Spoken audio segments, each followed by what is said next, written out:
আপনারা কি একটা ব্যাপার লক্ষ্য করেছেন? জুলাই সনদে স্বাক্ষরিত হবার পর থেকে এবং বিশেষ করে যেদিন নির্বাচনের তফসিল ঘোষণা হলো, গণভোট এবং জাতীয় নির্বাচন একই দিনে হবে, এরপর থেকে গণভোটের আলাপ কিন্তু বাজার থেকে উঠে গেছে। বিএনপিকে আমরা দেখছি এই গণভোটের ব্যাপারে এমন একটা ধোঁয়াশা তৈরি করেছে, কেমন যেন একটা লুকোচুরি খেলার মতো একটা ভাব। 190 আসনে দাঁড়িপাল্লা থাকবে মূল প্রতিদ্বন্দ্বী, এবং বাকি প্রায় 110 আসনে দাঁড়িপাল্লা থাকবে না। এটা একটা স্যাড নিউজ। তবে দাঁড়িপাল্লা থাকবে না এমন অনেক জায়গায় দাঁড়িপাল্লার পক্ষের লোকজন প্রার্থীকে জিতিয়ে আনবে। অ্যাট দি সেম টাইম সরকার গঠন করতে লাগে 151টা, জামাত নির্বাচন করছে 190-তে। এখন 190টা নির্বাচন করে যাচ্ছে, এখন এটা জিততে পারবে আমি তো বলছি না, ভালো হবে, যথেষ্ট ভালো হবে। সব মিলিয়ে জোট বা জামাত নিজেরটা মিলিয়ে আমরা বিশ্বাস করি 151 ক্রস করবে। মুসলিম সাংবাদিক মাহমুদুর রহমানের এমন একটি বক্তব্য ইতিমধ্যে বাংলাদেশের প্রতিটি সোশ্যাল মিডিয়াতে আমরা দেখছি ব্যাপক ভাইরাল হচ্ছে, এবং তার বক্তব্যের রীতিমতো মানুষ কি বলবো মাহমুদুর রহমানকে বাহবা দিচ্ছে। পর্দার অন্তরালে অনেক কিছু ঘটে গেছে, অনেক কিছু ঘটতে যাচ্ছে। মাহমুদুর রহমান এমন কিছু কথা বলেন জনাব তারেক রহমানকে, পরবর্তী তারেক রহমানকেও তার বক্তব্যের আলোকে বক্তব্য দিতে হয়েছে, এবং অনেক গাদ্দারের কাপড় খুলে দিয়েছেন মাহমুদুর রহমান। আমাদের গোয়েন্দা সংস্থা এবং আমাদের প্রতিরক্ষা বাহিনী, তাদের প্রতি আমাদের যথেষ্ট রেসপেক্ট আছে, কিন্তু তাদের সমস্যা হচ্ছে তারাও সেই রাজনৈতিক প্রোটোকলটাকে এখন প্রাধান্য দেয়। এটা কেন যেন হয়ে গেছে, দেশের সার্বভৌমত্ব রক্ষা বাদ দিয়ে তারা ওই রাজনৈতিক প্রোটোকলের প্রতি ব্যস্ত। ধরেন কারো প্রয়োজনে কারো মাথায় একেবারে তেল দিতে থাকে, আবার প্রয়োজনে ওই শক্তিশালী মানুষটা যখন দুর্বল হয় তাদের পাশা দিয়ে ডিমও দিতে থাকে। এই হচ্ছে আমাদের প্রতিরক্ষা বাহিনীর অবস্থা। তারা টেম্পো স্ট্যান্ড এবং বাস স্ট্যান্ড ওইখান থেকে যে মালটা কামাইতো, ওই মালটা এখন ওই ফ্যামিলি কার্ড দিয়ে কামাইতেছে। কত বড় অভিযোগ! দুঃখের ব্যাপার না, ওনার কাছ থেকে 1400 টাকা নিয়ে চলে গেছে, আরো 5-6 জন 7 জনের কাছ থেকে 700 করে নিয়ে চলে গেছে। কি করবেন বলেন? আপনার উদ্দেশ্য যত মহৎই হোক, আপনার আশেপাশের লোকগুলা যদি সেই মহৎ ব্যাপারটা না বুঝে, তাহলে তো কোনো মূল্য নাই, তাই না? আর এই যে ফ্যামিলি কার্ড দিবেন আপনি, এই টাকা কোথায় পাবেন? কই থেকে পাবেন এত টাকা? এটা কত পরিষ্কার করে বলি, প্রফেসর ইউনূসের সরকার এবং প্রশাসনকে রাষ্ট্রের কর্মচারীরা কারো দলীয় সম্পদ না, রাষ্ট্রের মালিক জনগণ। সময় বদলায়, সরকার বদলায়, কিন্তু দায় থেকে কেউ কিন্তু মুক্ত হয় না। যারা সিদ্ধান্ত নিচ্ছেন যে আপনারা বিএনপির ক্ষমতা আনবেন এবং বিএনপির লেসপেন্সারি করবেন, আপনাদের মনে রাখা উচিত ইতিহাস কখনো হঠাৎ বিচার করে না, কিন্তু একদিন ঠিকই হিসাব ফিরে নেয়। একটি গোপন বিষয় আমাদের সামনে উঠে এসেছে, যে বিষয়টি ইতিমধ্যেই সামাজিক যোগাযোগ মাধ্যমে ব্যাপকভাবে প্রচারিত হচ্ছে। সেটা হচ্ছে ক্রিকেটার তামিম ইকবাল। ইনি কি বাংলাদেশের নাগরিক নাকি ভারতের নাগরিক?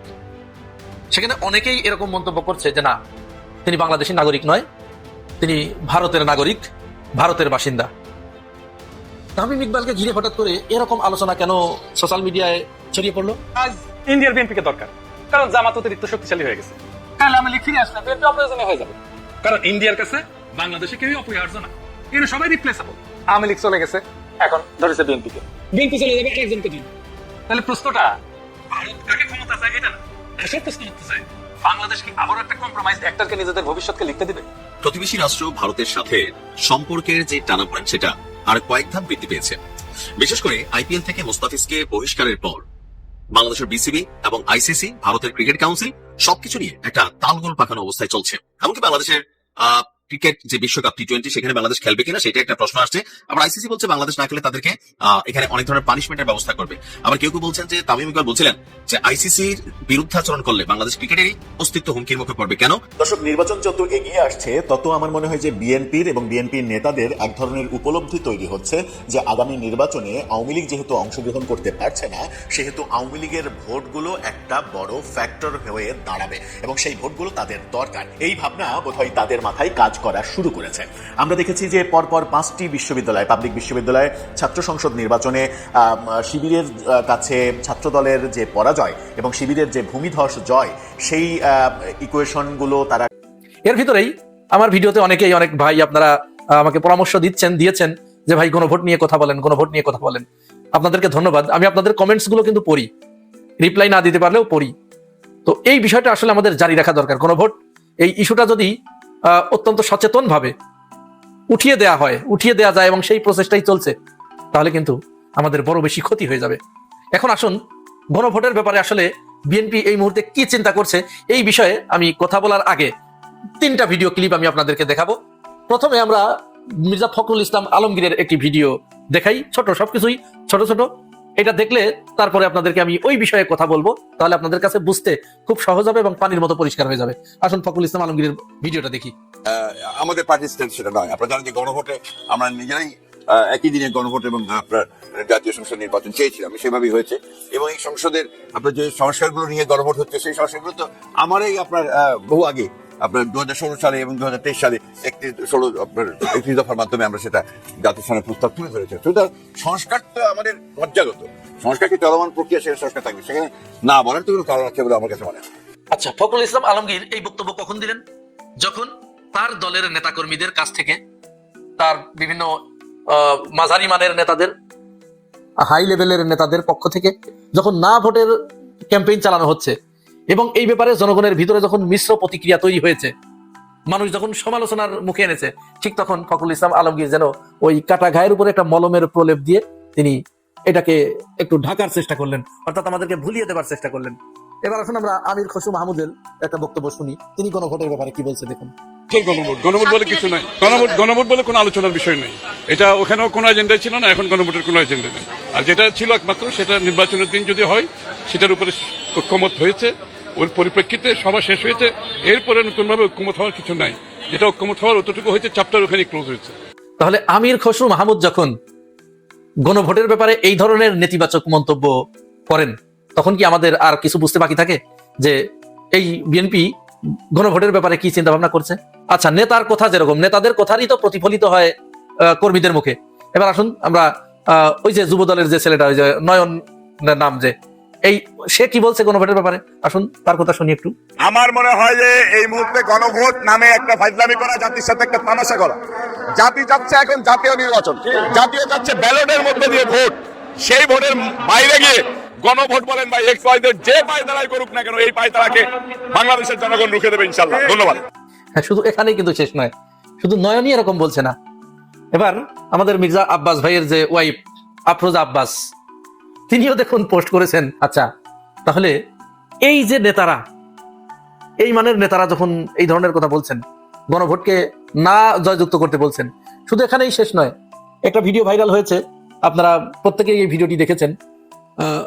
কোনো এক জেলার, সম্ভবত ওইটা শ্রীবর্দী থানার একটা উপজেলার একজন নেতা, তিনি তার নির্বাচনী ক্যাম্পেইনে গিয়ে তিনি তার কর্মী সমর্থকদেরকে বোঝাচ্ছেন যে না ভোট জয়যুক্ত না হলে কি হবে আর হা ভোট জয়যুক্ত হলে কি হবে। তিনি বলছেন সেখানে যদি না ভোট জয়যুক্ত করতে না পারি আমরা, তাহলে দেশ আর দেশ থাকবে না, 71 সব হারায় যাবে, 72-এর সংবিধান হারিয়ে যাবে, শেখ মুজিবুর রহমানকে ওরা হারিয়ে দেবে, ইত্যাদি ইত্যাদি। তো এই যখন তাদের নেতাকর্মীদের অবস্থা, তারা গণভোটকে না ভোটে রূপান্তরিত করার জন্য যখন এই ধরনের ক্যাম্পেইন চালাচ্ছে, এবং এটা কিন্তু অত্যন্ত সুকৌশলে তারা গণভোট এবং এই জাতীয় নির্বাচন একই দিনে করার জন্য তারা গো ধরেছিল বিএনপি, এবং তারা এক প্রকার মানে কোট করেছিল যে এটা লাগবেই, একই দিনে হতে হবে।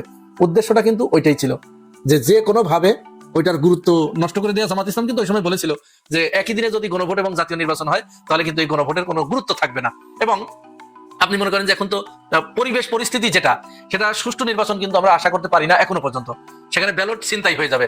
বিএনপি নেতাকর্মীদের মুখে আমরা যে ধরনের হুমকি ধামকি শুনছি যে অমককে নির্বাচনে যেতে দিব না, এই যে বিএনপির এই মহিলা নেত্রী, দেখুন সে কি বক্তব্য দিচ্ছে, তার উদ্দেশ্যটা দেখুন, উদ্দেশ্য বুঝতে পারবেন। খালি বলছি 22 তারিখ থেকে আপনারা নির্বাচনের মাঠে থাকবেন, সাধারণ মানুষ, গরিব দুঃখী মানুষ, গুন্ডা পান্ডা তলব সন্ত্রাস চোর ডাকাত অন্য দলের মানুষ যেই হোক, সবাইকে কাছে টেনে নিয়ে আমাদের দলের জন্য যেটা ভালো হয় সেটা করতে পারবেন তো ইনশাআল্লাহ। তো এই বক্তব্য কি মিন করে? তার মানে যে কোনো ভাবে নির্বাচনের দিন ব্যালট বাক্স ছিনতাই হয়ে যাবে। তো ব্যালট বাক্স যখন ছিনতাই হয়ে যাবে, তখন তো সিল মারবে শুধু ধানের শীষে, আর গণভোটে ওই না ভোটে নার উপরে। অর্থাৎ এটিই ছিল পরিকল্পনা। এই পরিকল্পনার আলোকেই গণভোট এবং জাতীয় নির্বাচন একই দিনে রাখার পরিকল্পনা করা হয়েছিল। তার মানে আমরা এটি নিশ্চিত থাকতে পারি, যদি সুষ্ঠু নির্বাচন না হয় তাহলে না ভোট জয়যুক্ত হবে, হ্যাঁ হেরে যাবে। আর যদি সুষ্ঠু নির্বাচন হয়, অবাধ এবং নিরপেক্ষ নির্বাচন হয়, যদি ব্যালট বাক্স ছিনতাইয়ের হাত থেকে যদি রক্ষা করা যায়, পেশি শক্তির হাত থেকে যদি নির্বাচনকে রক্ষা করা যায়, ম্যানেজড নির্বাচন যদি না হয়, তাহলে সেখানে হা জয়যুক্ত হবে গণভোটে। হা জয়যুক্ত হলে বাংলাদেশের একটা আমূল পরিবর্তন ঘটবে, যে পরিবর্তনের জন্য মানুষ মুখিয়ে আছে এবং মানুষ তাদের জীবনের মায়া ত্যাগ করে রাস্তায় নেমেছিল। সুতরাং মির্জা ফখরুল ইসলাম আলমগীর এবং বিএনপি নেতৃবৃন্দের কাছে আমার অনুরোধ, আমি কিন্তু প্রমাণ ছাড়া একটা কথাও বলি নাই, দয়া করে আপনারা আমাকে গালি দিবেন না। এগুলো আপনারা বলছেন, সেটি আমি দেখালাম। আপনারা এটি নিশ্চিত করতে হবে মির্জা ফখরুল ইসলাম আলমগীরকে, যে তাহলে আপনি বলছেন যে আপনার ভোটের বাইরে যাওয়ার কোনো সুযোগ নাই, আপনারা এগুলো করেছেন। হ্যাঁ, অবশ্যই এই কৃতিত্ব আপনারা দাবি করতেই পারেন। ছাত্র দলের অনেক নেতাকর্মী জীবন দিয়েছে, স্বেচ্ছাসেবক দলের, বিএনপির অনেক নেতাকর্মী এখানে জীবন দিয়েছে। তাহলে সেই জীবন দেওয়ার পরে আপনারা এটার দাবিদার, হকদার। কিন্তু যখন আপনি এবং আপনার নেতাকর্মীদের মুখ থেকে আমরা দুই ধরনের বক্তব্য শুনি, তখন আমরা কারটা গ্রহণ করব? মির্জা ফখরুল ইসলাম আলমগীরটা যদি আমরা গ্রহণ করি, তাহলে আমির খসরু মাহমুদ তো দলের ভিতরে একজন সিনিয়র পারসন, তার কথা কেন ফেলে দিব? আফরোজা আব্বাসের কথা কেন ফেলে দিব? রবিউল ইসলাম নয়নের কথা কেন ফেলে দিব? আবার ওনাদের কথা যদি ফেলে দেই, তাহলে আপনার কোথায় আশ্বস্ত হবার কি কারণ থাকতে পারে যে এরপরে আর বলবে না? কারণ আপনার ওই বক্তব্যের পরেই কিন্তু রবিউল ইসলাম নয়ন এটি বলেছে। সুতরাং আমরা মনে করি বিএনপির উচিত ধোঁয়াশা তৈরি না করে জনগণকে পরিষ্কার ভাবে এটি বলা যে আপনারা অবশ্যই ভোটে ভোট দিবেন, জয়যুক্ত করবেন, কে জয়যুক্ত করতে হবে, এরকম বলিষ্ঠ ভূমিকা নিতে হবে এবং মানুষকে নির্দেশনা দিতে হবে। তাহলেই একমাত্র জনগণ বিশ্বাস করতে পারবে যে আপনারা এর পক্ষে আছেন। জামাত জোটের আসন সমঝোতা চূড়ান্ত অবশেষে নানান জল্পনা কল্পনার অবসান ঘটিয়ে এখন ঘোষণার অপেক্ষা মাত্র। জামাত চরমোনাই এনসিপি কে কটা পেল আমরা যতটুকু জানতে পেরেছি, হিসাব ক্লিয়ার, জাস্ট এখন ডিক্লারেশনের অপেক্ষায়। সম্ভবত 12 তারিখ ঘোষণা হবে, তবে একদম স্লাইটলি দুই একটা পরিবর্তন না হলে এটি ঠিক থাকবে। এমনকি এটা মিডিয়ার কাছে এসেছে, এটা যে আমরা কোনো গোপন তথ্য ইন্টারনালি জেনে বলছি সেটা না, এমনকি প্রথম আলোতেও রিপোর্ট হয়েছে এবং প্রথম আলোতে যে রিপোর্ট হয়েছে ওটাই সত্য। দর্শক, প্রত্যাশিত মোটামুটি স্ট্যান্ডার্ড, তবে এখানে কিছু প্রশ্ন আছে। যেমন জামাত 190টা আসনে নির্বাচন করছে, এর সেটব্যাক। এই মুহূর্তে বাংলাদেশে দাঁড়িপাল্লা জোয়ার, জামাত জোয়ার। এখন জোটের শরীরকে যদি দাঁড়িপাল্লায় নির্বাচন করতো, একটা কথা ছিল, যেহেতু দাঁড়িপাল্লায় নির্বাচন করার সুযোগ নেই নিবন্ধিত দলের জন্য, এখন বিএনপির সংস্পর্শে যে যারা দল বিলুপ্ত করে, ওইটা তো আর উচিত না। তাহলে তো বিএনপি এবং জামাতের মধ্যে কোনো পার্থক্য থাকে না। সেই জায়গায় 190 আসনে দাঁড়িপাল্লা থাকবে মূল প্রতিদ্বন্দ্বী, এবং বাকি প্রায় 110 আসনে দাঁড়িপাল্লা থাকবে না। এটা একটা স্যাড নিউজ। তবে দাঁড়িপাল্লা থাকবে না এমন অনেক জায়গায় দাঁড়িপাল্লার পক্ষের লোকজন প্রার্থীকে জিতিয়ে আনবে। অ্যাট দি সেম টাইম সরকার গঠন করতে লাগে 151টা, জামাত নির্বাচন করছে 190-তে।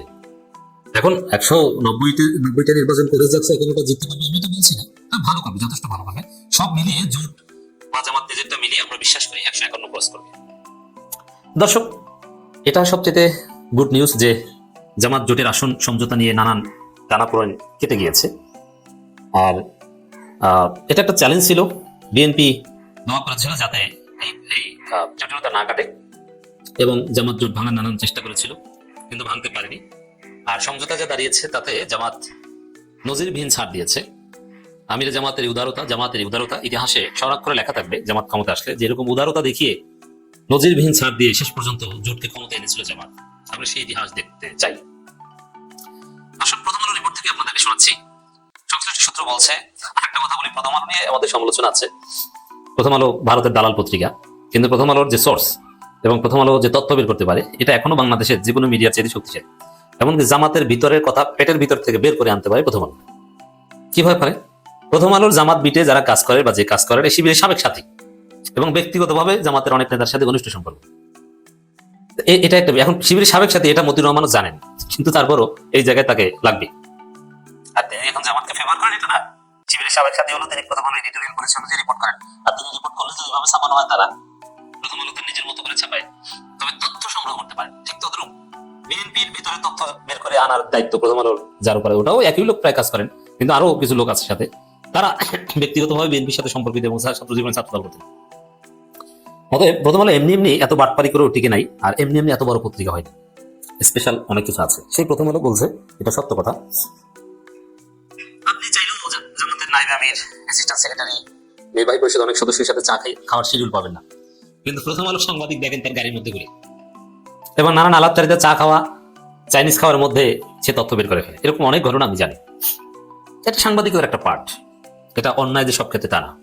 আর জামাত প্রথম আলো কোনো তথ্য দিবে না তাও না, দিতে পারবে না, ব্যক্তিগত সম্পর্ক রাখতে পারবে না তাও না, তবে জামাতের গোপন কোনো বিষয় তো ফাঁস করে দেয়, এরকম দু একটা ক্ষেত্রে হয়। যেমন চীন সফরে জামাতের যে প্রতিনিধি দল গিয়েছিল, সেক্ষেত্রে কারা কারা চীনে যাবে এটা যাওয়ার আগ পর্যন্ত জামাত গোপন রাখতে চেয়েছিল, যখন এয়ারপোর্টে গেলেই তো দেখবে, তখন তার আগে তালিকা তারা প্রকাশ করেনি, করতে চায়নি, কিন্তু প্রথম আলো তালিকা প্রকাশ করে দিয়েছে।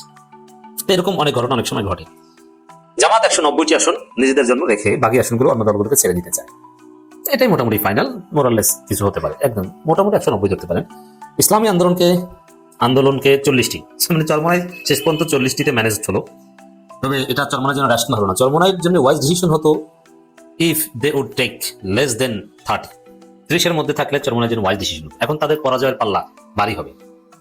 তবে জামাত যে ব্যাপক ছাড় দিল, এতে উচ্চকক্ষে আসনের বিষয়ে জামাত কিছুটা জটিলতায় পড়বে। যদিও এখানে মূল চ্যালেঞ্জ নিম্নকক্ষে বিজয়ী হওয়া, বিজয়ের ক্ষেত্রে জোট টিকিয়ে রাখা, এটা সামগ্রিকভাবে আবার জরুরি ছিল।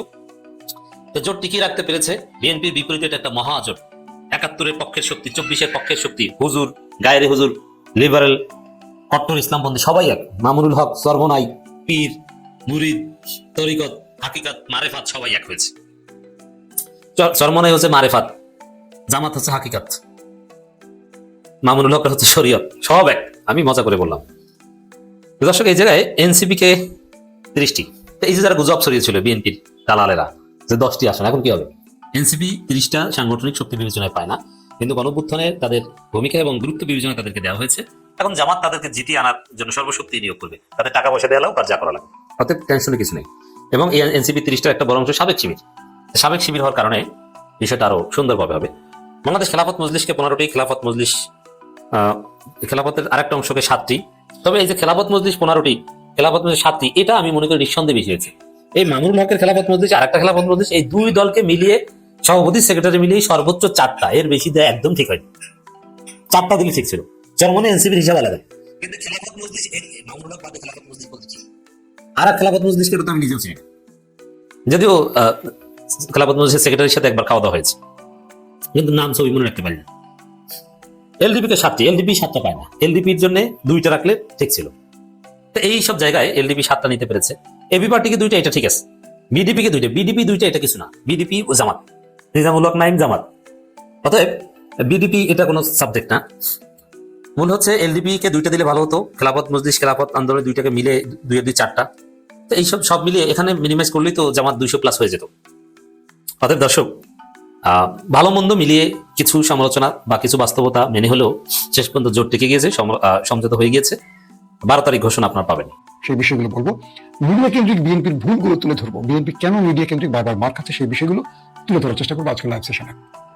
যদি শুনতে এবং দেখতে পেয়ে থাকেন আমাকে একটু কমেন্ট করবেন যে আপনাদের শুনতে বা ভিডিও দেখার ক্ষেত্রে কোনো প্রবলেম হচ্ছে কিনা। দর্শক, প্রথম যে বিষয়টি নিয়ে আমি আলোচনা শুরু করতে চাই সেটি হলো, আজকে প্রোগ্রামে সকল ধরনের সাংবাদিকরা উপস্থিত ছিলেন, তারা বক্তব্য রেখেছেন, তারেক রহমান শুনেছেন, তারেক রহমান বক্তব্য রেখেছেন, সবাই শুনেছেন।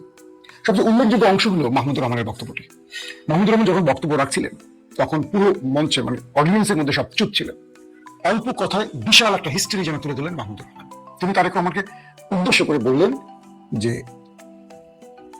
এই যে সম্পাদকরা রয়েছে গণমাধ্যমের, বিগত ফ্যাসিজমের সময়, ফ্যাসিস্ট হাসিনার সময় কেউ সঠিক দায়িত্ব পালন করেনি, কেউ সরকার পক্ষের বাইরে গিয়ে, অর্থাৎ যারা বিরোধী মতের বা যারা সরকারের সমালোচনা করেছে তাদের পক্ষে দাঁড়ায়নি। কিন্তু আজকে তারা তারেক রহমানকে পেয়ে যখন হাসিনা দেশে নেই, সবাই তারেক রহমানের টেবিলের কাছে এসে হুমড়ি খেয়ে পড়েছেন, ক্ষমতার কাছাকাছি থাকতে চাইছেন। কিন্তু বিগত 15-16 বছরে এরা প্রত্যেকে শেখ হাসিনার দালালি করেছিল।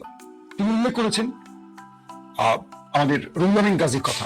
তিনি ক্যান্সার পেশেন্ট ছিলেন, হাসপাতালে তিনি চিকিৎসা পাননি, কারণ তাকে জেলে রাখা হয়েছে, সেখানে তিনি নির্মমভাবে মৃত্যুবরণ করেন। তিনি উল্লেখ করেছেন দৈনিক সংগ্রামের সম্পাদক আবুল আসাদের নাম, কিভাবে তাকে নির্যাতন করে দাঁড়িয়ে টেনে মারধর করে ছাত্রলীগ পুলিশে তুলে দিয়েছে। তিনি উল্লেখ করেছিলেন আমার বন্ধু কনক সরওয়ারের নাম। তিনি কনক সরওয়ারের নাম উল্লেখ করে, একটা সেকেন্ড, তাই তোমার ফোন পাবে না রে। তো তিনি উল্লেখ করেছেন কনক সরওয়ারের নাম, কনক সরওয়ারের ফোনটা বাধিত। দর্শক, একটু বিরক্ত, আমার রুমে একটা ফোন রেখে গিয়েছিল আমার ক্যামেরা পার্সন। তো কনক সরওয়ারের নাম উল্লেখ করেছিলেন, তাকে জেল খাটতে হয়েছে প্রায় 1 বছরের মতো, তার বোনদের সাথে কি আচরণ করা হয়েছে, এই বিষয়গুলো উল্লেখ করে মাহমুদুর রহমান বললেন যে বাংলাদেশের একজন সম্পাদক এদের ব্যাপারে কথা বলেনি, কারণ শেখ হাসিনা যখন তাদের ধরে জেলে ভরছিল, বাকি সম্পাদকরা বাহবা দিচ্ছিল, মজা নিচ্ছিল, কারণ তারা বিরোধী মতের পক্ষে কথা বলছিল কিংবা ফ্যাসিজমের বিরুদ্ধে কথা বলছিল। আর যারা বাহবা দিচ্ছিলেন তারা শেখ হাসিনা থেকে প্লট, ফ্ল্যাট, সুবিধা নিচ্ছিলেন ওই সময়টা। কিন্তু সেই ব্যক্তিরা হাসিনা পালিয়ে যাবার পর এখন তারা ক্ষমতার কাছাকাছি যেতে দৌড় প্রতিযোগিতা দিচ্ছে কি করে তারেক রহমানের সঙ্গে ছড়িয়ে তুলে গিয়ে কিভাবে তারেক রহমানের মন জয় করা যায়। একদম কাপড় খুলে দিয়েছে গাদ্দারদের মাহমুদুর রহমান। পাশাপাশি তারেক রহমানকে উদ্দেশ্য করে একদম চোখে চোখ রেখে মাহমুদুর রহমান বললেন যে জনাব তারেক রহমান, আপনাকে একটা হিস্ট্রি মনে রাখতে হবে। মুক্তিযুদ্ধের শেষে যখন শেখ মুজিব দেশে এসেছিলেন তিনি জানতেন না এই দেশে মুক্তিযুদ্ধ হয়েছে, কি হয়েছে না হয়েছে, কিন্তু তিনি আওয়ামী লীগ এবং ভারতের চোখে মুক্তিযুদ্ধের হিস্ট্রি শুনতেন। কি হয়েছে বাংলাদেশে ৭১ সেই বর্ণনা আওয়ামী লীগ এবং ভারত তাকে যা বলেছে শেখ মুজিব তার মনে করে রাষ্ট্র পরিচালনা করতে গিয়ে তিনি ব্যর্থ হয়েছেন এবং নির্মমভাবে মৃত্যুবরণ করেছিলেন। জনাব তারেক রহমান, আপনিও প্রায় ১৭ বছর দেশের বাইরে ছিলেন। আপনাকে আপনার কিছু মানুষ, স্পেশাল মানুষ, বিশেষ মানুষ যা বলছে হয়তো আপনি তাই শুনেছেন, অনেক কিছু আপনি দেখেননি। তিনি বলছেন যে এখন আপনার কাছাকাছি অনেকে ঘুরছে, কিন্তু দেশের অনেক কিছু আপনি জানেন না, কারণ আপনার বিশেষ মানুষ যা বলছে আমি তাই জেনেছেন। আপনি আমাকে নেক্সট কোন একটি আয়োজনে যদি আবার ডাকেন, আমি আপনাকে ১৫ মিনিটে ৫০ বছরের ইতিহাস শোনাবো কি ঘটেছে বাংলাদেশে। একদম এভাবেই মাহমুদুর রহমান বলেছেন তারেক রহমানকে উদ্দেশ্য করে। পরক্ষণে তারেক রহমান তার নিজের বক্তব্যে মাহমুদুর রহমানের নাম উল্লেখ করে বলেছেন যে মাহমুদুর রহমানের উপর কিভাবে হামলা হয়েছে, তাকে রক্তাক্ত করা হয়েছে তারেক রহমান তিনি জানতেন, তার খোঁজ নিয়েছেন। রুহুল আমিন গাজীর সাথে কি হয়েছে বা কনক সরওয়ারদের সাথে কি হয়েছে এই বিষয়ে ওয়াকিবহাল ছিলেন তারেক রহমান। তবে মাহমুদুর রহমানের এই বক্তব্যের পর যে পরিমাণ তালিয়ে এসছে সাংবাদিকদের মধ্যে এবং এই বক্তব্যটি যে পরিমাণ সোশ্যাল মিডিয়াতে ভাইরাল হয়েছে, এক বাক্যে বলা যাচ্ছে তারেক রহমানকে তার আশেপাশে যে ফুলের মধুরা আসছে এই সুসময় এসে মধু খেতে তাদের কাপড় খুলে তো দিলেন, ধুতি খুলে দিলেন, মুখোশ উন্মোচন করে দিলেন মাহমুদুর রহমান। যে আপনি যাদের বক্তব্য শুনে রাষ্ট্র পরিচালনা করবেন ভেবেছেন বা দল পরিচালনা করবেন ভেবেছেন, এদের অনেকেই শেখ মুজিবের মতো আপনাকে ভুল পথে নিতে পারে। আপনাকে সঠিকটা জানতে হবে। আর আমি ব্যক্তিগতভাবে তারেক রহমানকে যতটুকু জানি, তিনি এই দেশে পা রাখার আগে যথেষ্ট স্টাডি করে এসেছেন। তিনি তার পূর্বের বন্দোবস্তের বাইরে একটা নতুন বন্দোবস্ত তৈরি করে ফেলেছেন। তারেক রহমানের একটা লন্ডন টিম আছে যাদেরকে তিনি নিজেই কাউকে ব্যারিস্টারি পড়িয়েছেন, কাউকে ডক্টরেট করিয়েছেন। আমি নাম ধরে বলবো না, আমি এর মোটামুটি সবাইকে চিনি। তিনি এই সময়টাতে একটা ব্রিলিয়ান্ট গ্রুপ তৈরি করেছেন। জিয়াউর রহমান যেভাবে তৈরি করেছিল দল পরিচালনার পরপরই তারেক রহমান সেই রকম একটি টিম তৈরি করেছে যাদেরকে দিয়ে আগামী দিন বাংলাদেশ পরিচালনা করতে চান তিনি। তাহলে প্রশ্ন করবেন দেশে থাকা সেই বুড়ো ভামদের কি হবে? আমি সবার উদ্দেশ্যে বলছি না, যারা বিএনপিকে বিতর্কিত করছে বিভিন্ন বক্তব্য বা সিদ্ধান্ত, সেই সব লোকদের ভাম বলছি। বিএনপির সব বুড়োরা ভাম না। এদেশে বহু বিএনপি নেতারা ত্যাগ করেছেন বলে আজও বিএনপি টিকে আছে, বিএনপি ভেঙে পড়েনি। সবার প্রতি শ্রদ্ধা রাখি এবং শ্রদ্ধা রেখেই বলছি। তো মাহমুদুর রহমানের এই বক্তব্যের পর অনেকের মুখ কালো হয়ে গেছে, কারণ মাহমুদুর রহমানের বক্তব্য খুবই স্পষ্ট এবং সাহসিকতার সাথে ছিল। তিনি যে বক্তব্য দিয়েছেন তারপর সোশ্যাল মিডিয়ার বক্তব্যে এই বিষয়টি বোঝা গেছে মানুষ এই বক্তব্যটি শোনার অপেক্ষা ছিলেন। কারণ মাহমুদুর বললেন এই মঞ্চে আমি ছাড়া এই বক্তব্য কেউ রাখতেন না, আমি বুকে হাত দিয়ে বলতে পারি, কারণ বিগত সময়ের কথাগুলো কেউ বলেন। আমরা যারা সাফার করেছি, দেশ ছেড়েছি, পালিয়ে গেছি, চাকরি হারিয়েছি, পরিবার থেকে বিচ্ছিন্ন হয়েছি, দীর্ঘদিন পরিবার সন্তান থেকে বিচ্ছিন্ন ছিলাম, আমাদের গল্পগুলো অনেকেই জানতেন না, আমরা বলিও না। কিন্তু দেখেন ৫ তারিখের পর সেই সব লোকের আজ মিডিয়া হাউস দখল করছে, যারা বিএনপির জন্য কোনো রিস্ক নেয়নি, বড় ঝুঁকি নেয়নি, শুধু বিএনপির দলটার সাথে সম্পর্ক রয়ে গেছে, কিন্তু সব কিছু তারা সুবিধা নিয়েছে। এখন দেখেন তারা বিএনপি সব ফ্রেমে তারা আছে। হ্যাঁ, আমাদের দোষ আছে, আমরা ধাক্কাধাক্কি রাজনীতি করতে পারি না বা করতে চাই না। একটু ভদ্র চিন্তা করি যে নিজের চেহারা দেখানোর জন্য ধাক্কাধাক্কি করবো না। দলকে বা দেশকে বা জাতিকে কিছু দিতে চাই, মেধাভিত্তিক দৌড় প্রতিযোগিতা করে না।